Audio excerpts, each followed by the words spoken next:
Assalomu alaykum. YouTube'dagi video darslarimiz davom etadi. Bugun sizlar bilan 2025-2026 o'quv yilida ixtisoslashtirilgan maktablarning 9-sinf o'quvchilari uchun matematika fanidan yakuniy attestatsiya imtihoniga tushadigan savollarni ko'rishda davom etamiz. O'tgan darsimizda hisoblashga doir mashqlar bo'limini ishlab chiqqandik. Bugun ikkinchi bo'limni ko'rib o'tamiz. Ikkinchi bo'lim bu bo'linish belgilari. Demak, boshladik. Birinchi savolga qaraymiz. Birinchi savol: n raqamining qanday qiymatida? Xo'sh, 235740 n 6 xonali son 2 ga ham, ya'ni 2 ga ham 3 ga ham qoliqsiz bo'linadi. Dastlab 2 ga qoliqsiz bo'linish uchun berilgan sonning oxirgi raqami juft bo'lishi kerak. Ya'ni n'imiz 0, 2, 4, 6, 8. Ya'ni bu 2 ga bo'linish belgisi. Xo'sh. Endi 3 ga bo'linish uchun raqamlar yig'indisi, ya'ni berilgan sonning raqamlar yig'indisi 3 ga qoliqsiz bo'lishi kerak. Endi raqamlarni qo'shib chiqamiz. 2, 3, 5, 7, 4 plus n. Qo'shadigan bo'lsak 2 ga 3, 5, 10, 21. 21 plus n. Demak, bizda 21 plus n ifodamiz 3 ga qoliqsiz bo'lishi kerak. Ya'ni 3 ta nuqta qo'yganimiz bu qoliqsiz bo'linadi. Buning uchun n necha bo'lishi kerak desak, n raqamimiz ham 2 ga ham bo'linishini hisobga olsak 0, 2, 4, 6, 8 orasidan tanlab olishimiz kerak. Demak, bu yerda 21 plus n 3 ga qoliqsiz bo'linishi uchun 0 bo'lishi kerak va 6 bo'lishi kerak. Demak, javob n raqamining qanday qiymatlarida deganda raqamlar 10 ta bo'lgan hisobiga raqamlar ichidan olyapmiz. Bu yerda 2 ga ham 3 ga ham bo'linishi uchun n'imiz 0 yoki 6 bo'lishi kerak. Demak, to'g'ri javobimiz 0 yoki 6. Ikkinchi savol: n raqamining qanday qiymatida?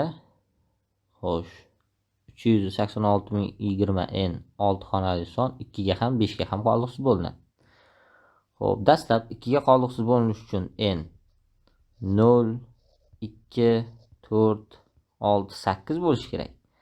5 ga qoliqsiz bo'linish uchun esa n 0 yoki 5 bo'lishi kerak. Bundan kelib chiqadi, n faqatgina 0 qiymatdan boshqa qiymat qabul qila olmaydi. Demak, javob n teng 0 da 2 ga ham 5 ga ham qoliqsiz bo'linadi deymiz ikkinchi savolda. Endi uchinchi savolga qaraymiz. N raqamining qanday qiymatida? 469065 n 6 xonali son 3 ga ham 4 ga ham qoliqsiz bo'linadi.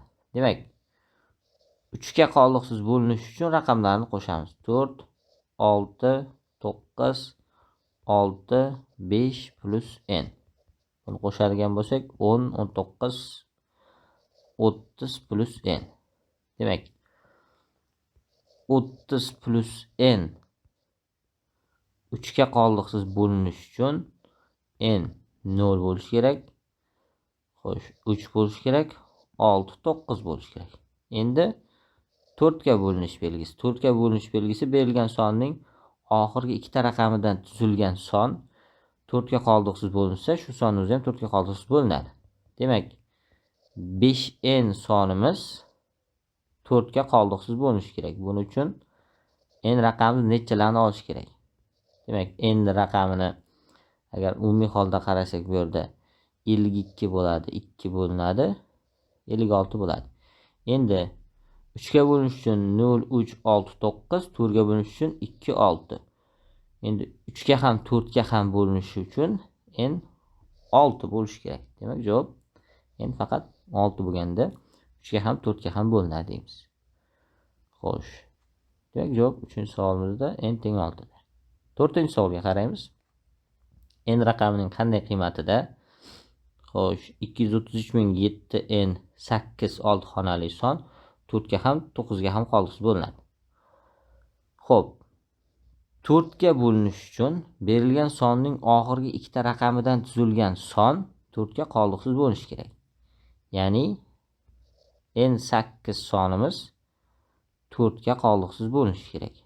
Buning uchun n'imiz 2 bo'lsa bo'ladi, ya'ni 28 bo'linadi, 4 bo'lsa bo'ladi, 48 bo'linadi, 6 bo'lsa bo'ladi, 68 bo'linadi va 8 bo'lsa bo'linadi, 88 bo'linadi. 9 ga bo'linish belgisi esa berilgan sonning raqamlar yig'indisi 9 ga qoldiqsiz bo'linsa, shu sonimiz ham 9 ga qoldiqsiz bo'linadi deymiz.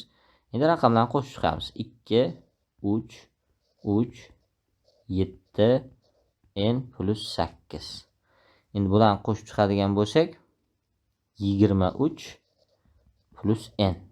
Demak, 23 plus n sonimiz 9 ga qoldiqsiz bo'linishi uchun n raqamimiz 4 bo'lishi kerak. Demak, 4 ga ham 9 ga ham qoldiqsiz bo'linishi uchun n 4 ga teng bo'lishi kerak deymiz. Chunki 4 ga bo'linish uchun 2, 4, 6, 8 edi. 9 ga bo'linish uchun faqatgina 4 ni qabul qiladi. Ikkalasiga ham bo'linish uchun 4 ni o'zini olamiz. Demak, javob 4. 4-savolimizda. Endi 5-savolga qaraymiz. N raqamining qanday qiymatlarida deyilyapti. Xo'sh, 68041 n 5 xonali son 9 ga qoldiqsiz bo'linadi. Demak, 9 ga bo'linish belgisi raqamlar yig'indisi, ya'ni berilgan son raqamlar yig'indisi 9 ga qoldiqsiz bo'linishi kerak. 6, 8, 4, 1 plus n. Qo'shsak 19 bo'ladi. 19 plus n. Demak, 19 plus n sonimiz 9 ga qoldiqsiz bo'linishi uchun n'imiz, ya'ni n raqamimiz 8 bo'lishi kerak. Shunda 27 9 ga qoldiqsiz bo'linadi deymiz. Demak, javob n teng 8 da berilgan 5 xonali son 9 ga qoldiqsiz bo'linadi deymiz. Endi keyingi savolga qaraymiz. 6-savol. N raqamining qanday qiymatida 469065 n 6 xonali son 3 ga ham 5 ga ham qoldiqsiz bo'linadi. Dastlab 3 ga qoldiqsiz bo'linishi uchun raqamlarni qo'shamiz. 4, 6, 9, 6, 5 plus n. Qo'shsak 30 plus n bo'lyapti. Demak, 30 plus n sonimiz 3 ga qoldiqsiz bo'linadi. N qaysi raqamlarda? 0 bo'lsa, 3, 6, 9 bo'lsa. Endi 5 ga qoldiqsiz bo'linishi uchun, 5 ga qoldiqsiz bo'linishi uchun oxirgi raqami 0 yoki 5 bo'lishi kerak. Demak, 3 ga ham 5 ga ham qoldiqsiz bo'linishi uchun n faqat 0 bo'lishi kerak. Demak, javob n teng 0 da berilgan 6 xonali son 3 ga ham 5 ga ham qoldiqsiz bo'linadi deymiz. Xo'p, endi keyingi savolga qaraymiz. 7-savol.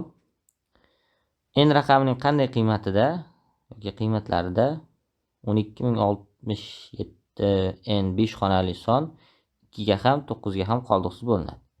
Demak, 2 ga bo'linishi uchun n raqamimiz juft bo'lishi kerak. Ya'ni 0, 2, 4, 6, 8.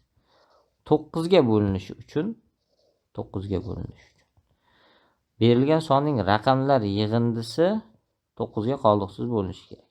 Demak, 1, 2, 6, 7 plus n. Qo'shsak bizda 16 plus n. Demak, 16 plus n sonimiz 9 ga qoldiqsiz bo'linishi uchun n raqamimiz 2 bo'lishi kerak. Demak, 2.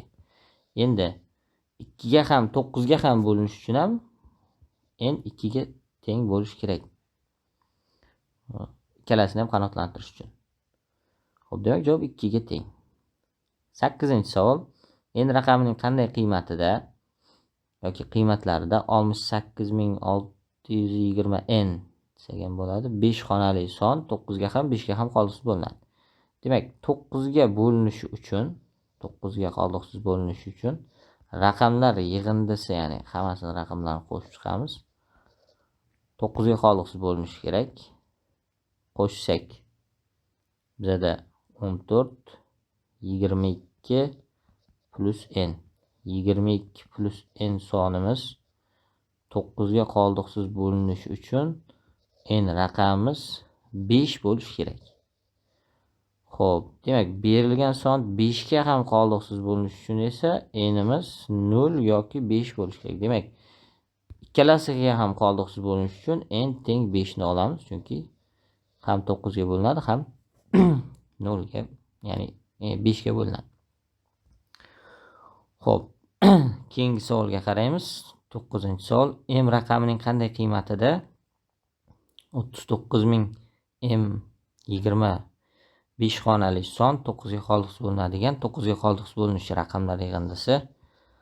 Raqamlarni qo'shamiz. 3, 9 plus m plus 2 plus 0. Qo'shsak 14 plus m.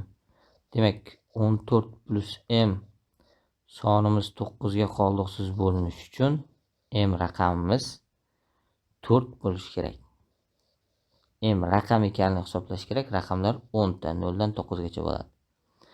Xo'p, oxirgi 10-savolga qaraymiz. M raqamining qanday qiymatida yoki qiymatlarida 48000 m 55 xonali son 3 ga qoldiqsiz bo'linadi. 3 ga bo'linish belgisi ham berilgan son raqamlar yig'indisi 3 ga qoldiqsiz bo'linsa, shu sonning o'zi ham 3 ga qoldiqsiz bo'linadi deymiz.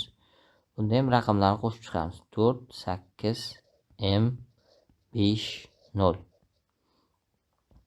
Demak, buni hisoblaydigan bo'lsak, 17 plus m bo'lyapti.